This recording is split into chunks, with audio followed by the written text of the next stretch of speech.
Muhammed Resulullah aleyhisselam aydypdyr. Bir adam özünün musulmançylygyny tanıyjak bolsa, soğa bişetse we men soğa bişetip bäni beginir, günah işetse, bir haram irtibatlar ya zulüm etmek, eziyet vermek we men günah işetip ben Hudaý men tutamasyn diýip bir narahat bolar. Musulmançylyk şudur diýipdir. Musulmançylyk şudur diýipdir. İslam Allah'ın dinine yaşamak şudur diýipdir. Musulmançylyk imanla yaşamak Resulullah aleyhissalatu vesselam şudur diýipdir. Inhe adam öz yaşap berişini adam dili ýalňyşar.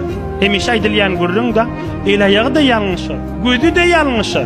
Näinki mydam günäň içinde bolmaly. Ya belki günälerde şeýle bir haram irtibatlar bolsa, biri bilen arasy bolýa, özü haram da, haram nikah ýok da adam ýalňyşar. Emma öýe geldi, men musulman uzaklaşdyrmaryn diýer. Näinki uzaklaşyk istin?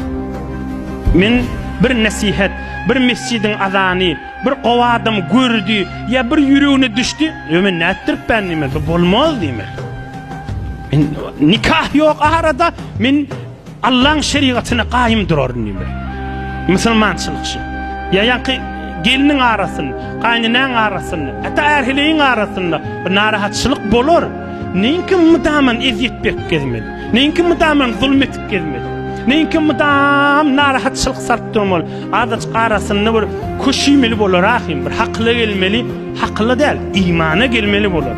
Allah Taala ýaşaýyşyňyzy iman baýlygyndan